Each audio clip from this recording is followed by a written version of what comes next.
This session is about the sautille stroke as used in a Paganini fifth Caprice. Sautille is a stroke that produces short separated notes by bouncing the bow on the strings. In essence, the hair stays on the strings while the stick bounces.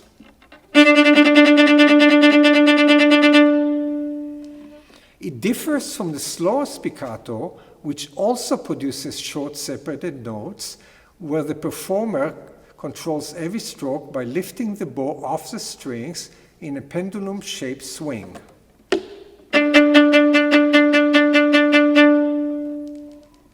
Both strokes can vary in speeds, and if played well, in certain tempi will sound the same.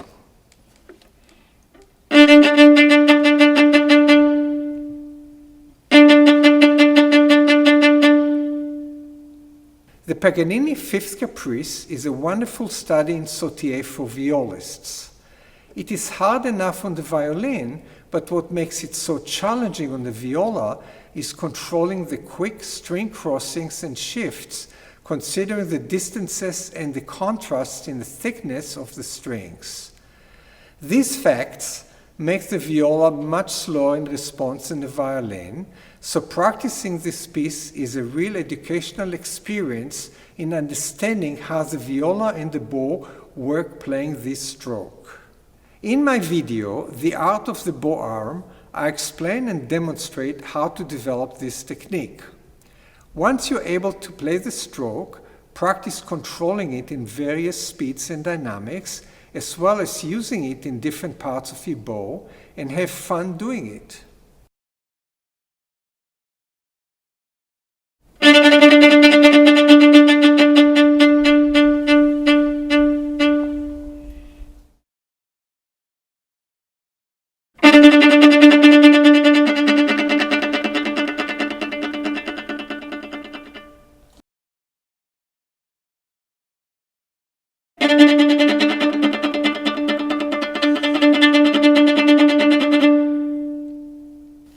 And just for fun,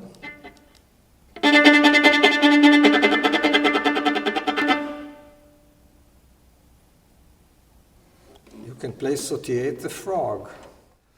When playing very fast tempi, like in a Paganini Caprice, the stroke should be sautille. Remember, sautille is produced by playing on the strings using circular motion in slower tempi, but in the fast tempi, the motion is more vertical, almost straight up and down, using mostly wrist and fingers with minimal arm involvement.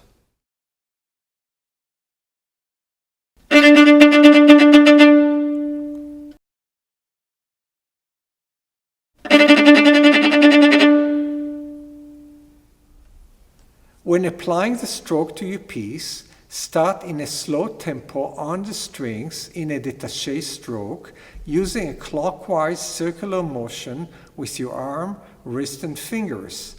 Gradually increase your speed, and pretty soon your bow will be bouncing naturally. As you get faster, stay in the strings and use as little bow as possible.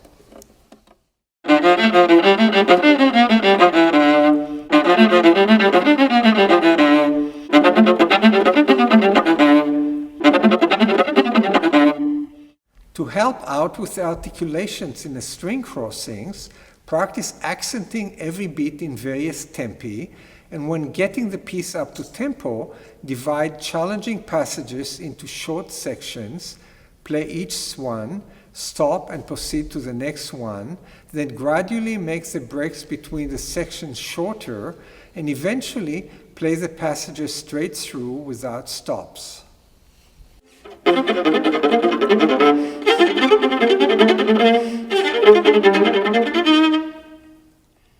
In the string crossings, it helps to have both elbows flexible and moving to facilitate right-left hand coordination.